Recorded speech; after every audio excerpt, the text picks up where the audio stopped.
To bill receivable account लिखा जाएगा credit what goes out, narration आएगा being bill honoured on due date. एक तो ये ड्रॉवर की बुक में एंट्री आएगी, और सेम क्वेश्चन से रिलेटेड ड्रॉई की बुक में भी एंट्री आएगी कि ड्रॉई को अब बिल जो उसको पे करना था वो मिला, तो वो लिखेगा bill payable account debit, debit what comes in, और उसके बदले में उसने क्या दिया, कैश दे दिया, तो to cash account credit what goes out being acceptance honour on due date करके नरेशन लिखा जाएगा।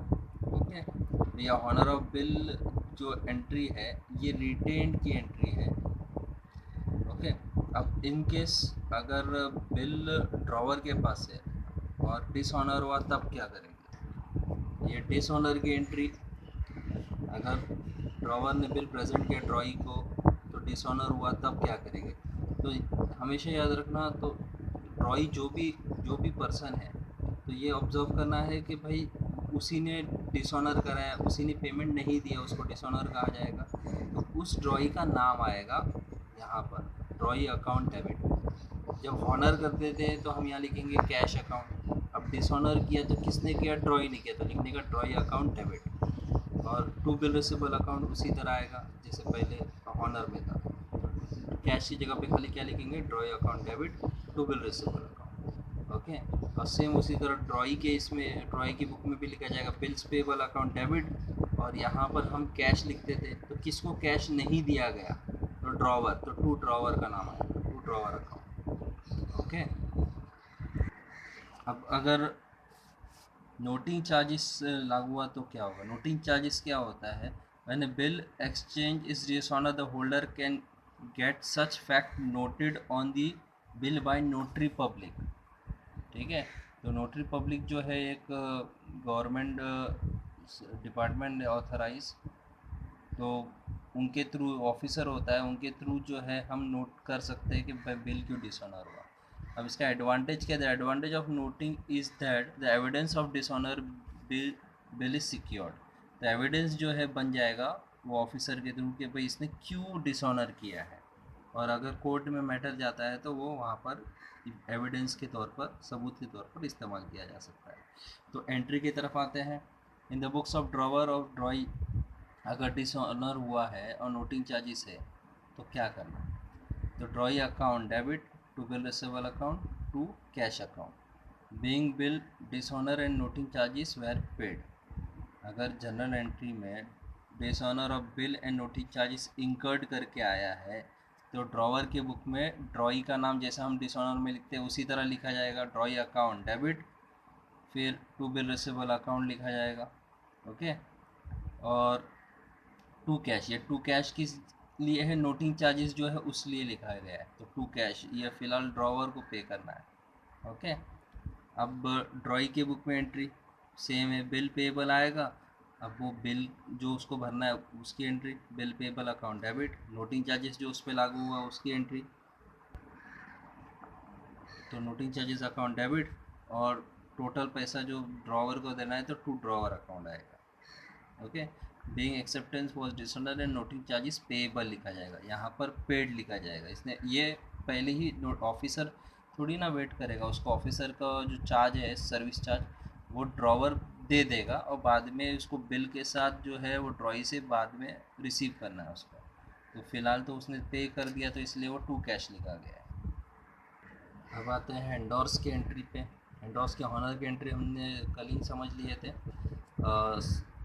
हॉनर ऑफ एंडोर्स बिल हुआ तो क्या करना है, तो ड्रॉवर की बुक ड्रॉई की और एंडोर्सी की बुक है, तो ड्रॉवर की बुक में एंट्री आएगी तो there will be no entry क्योंकि उसने बिल एंडोर्स कर दिया था, ड्रॉई का बिल किसको एंडोर्स किया था, द पर्टिकुलर एंडोर्सी को दे चुका था, तो अब जो मामला है एंडोर्सी और ड्रॉई के बीच में है, तो हॉनर होगा तो पैसा जो है ड्रॉई किसको देगा, एंडोर्सी को देगा, तो इसलिए ड्रॉवर के बुक में कोई एंट्री नहीं आएगी। तो ड्रॉई की बुक में तो सेम एंट्री है, हर बार ड्रॉई की जो एंट्री हॉनर की सेम ही रहेगी, bill payable to cash and bank या कैश अकाउंट। ठीक है, और एंडोर्सी केस में जो है उसको कैश मिलेगा तो वो लिखेगा cash and bank account debit, और वो बिल हैंड ओवर करेगा ड्रॉई को तो लिखेगा टू बिल रिसीवेबल अकाउंट, इस तरह सेम एंट्री आएगी। ये रेयरली पूछते हैं लेकिन फॉर अंडरस्टैंडिंग। तो ये हो गया एंडोर्सी का। अब डिसऑनर होगा तो तो डिसऑनर हुआ तो ड्रॉवर के बुक में एंट्री आएगी। क्या आएगी?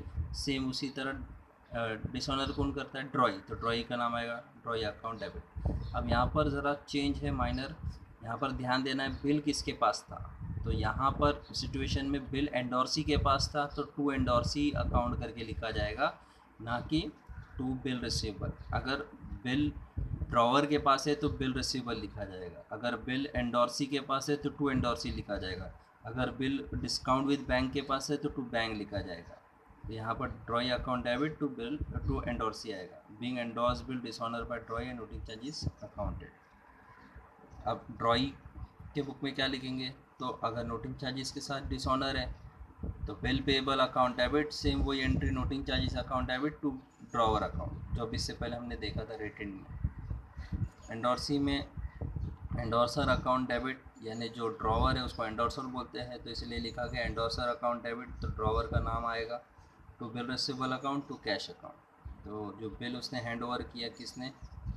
एंडोर्सी ने, और टू कैश अकाउंट करके भी लिखा जाएगा, जो नोटिंग चार्जेस उसको पे करना पड़ा। अब discounted with bill, discounted A bill का अगर हॉनर हुआ तो ड्रॉवर के बुक में कोई एंट्री नहीं आएगी। सेम वही रूल है कि बैंक को हैंड ओवर किया तो यहाँ पर अब बैंक और ड्रॉई के बीच में डील होगा, ड्रॉवर का अब लेन देन नहीं है, तो इसलिए no entry honour of bill के लिए। लेकिन ड्रॉई की बुक में सेम वही entry, bill payable to cash account, और सेम नरेशन लिखा जाएगा, बीइंग एक्सेप्टेंस हॉनर्ड। और डिसऑनर ऑफ डिस्काउंट हुआ तब तो ड्रॉवर के बुक में एंट्री आएगी, सेम वही ड्रॉई अकाउंट डेबिट लिखा जाएगा, ड्रॉई अकाउंट डेबिट। जो भी बिल है या नोटिंग चार्जेस उसका टोटल जो है वो ड्रॉई अकाउंट डेबिट करके लिखा जाएगा टू बैंक अकाउंट। अब टू बैंक अकाउंट जो लिखा है वो बिल बैंक के पास है डिस्काउंटेड बिल, तो टू बैंक अकाउंट लिखा जाएगा। Being discounted bill dishonour and noting charges paid by bank, अगर नोटिंग चार्जेस लागू था तो बैंक ने पे किया होगा, तो noting charges paid by bank करके आएगा पहले। ड्रॉई के इसमें सेम एंट्री है, bill payable noting charges account debit to drawer account. Okay, being discounted bill dishonour and noting charges payable, ये लिखेगा पे। अब deposit, bill deposit for collection होगा तो हॉनर की एंट्री यहाँ पर ड्रॉवर के बुक में आएगी। तो चार एंट्री आप लोग ने देखा है, एक रिटेन की एंट्री है, दूसरी एंडोर्स की एंट्री है, तीसरी डिस्काउंटेड विथ बैंक की एंट्री है, और चौथी डिपॉजिट बिल फॉर कलेक्शन की एंट्री।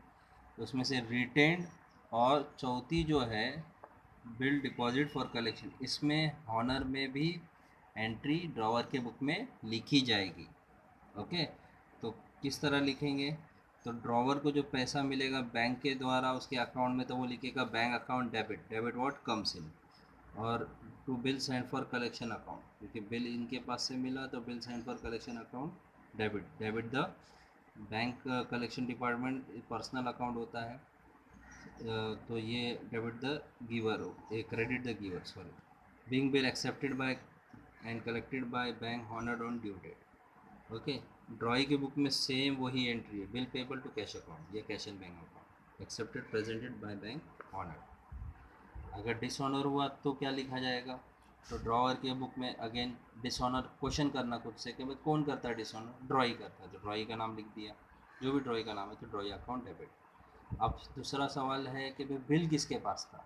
कलेक्शन डिपार्टमेंट, तो उसका नाम आ जाएगा to bill send for collection account. अगर बिल डिस्काउंटेड के लिए था इससे पहले जो था, तो हम लिखे टू बैंक अकाउंट। अगर बिल एंडोर्सी के पास था तो टू एंडोर्सी अकाउंट, या एंडोर्सी का जो नाम रहेगा वो। Okay, being bill accepted and presented by bank dishonoured on due date. और in the books of drawee again same entry है, bill payable account debit, noting charges account debit to drawer account, same वही entry repeated है। तो in short ड्रॉई के book में कोई भी changes नहीं आता है, जो एंट्री है वही सिमिलर आती जाती है, जो भी बदलाव है चेंजेस है अकॉर्डिंग टू सिचुएशन वो ड्रॉवर के बुक में आता है। ओके, अगर आप इसको ध्यान से देखोगे, ऑब्जर्व करोगे और प्रैक्टिस करोगे तो इजीली आप bills of exchange sort out कर सकते हो, चाहे कैसा भी घुमा के क्वेश्चन आ जाए आप इजीली सॉर्ट आउट कर सकते हो। ठीक है, hope so you have understood the sum, यानी जो पैटर्न आपको बताया ये समझ में आया है। और फिर भी कोई डाउट रहेगा तो आप मैसेज करें, इंशाल्लाह आपको गाइड करेंगे। ओके, अस्सलाम वालेकुम व रहमतुल्लाहि व बरकातहू।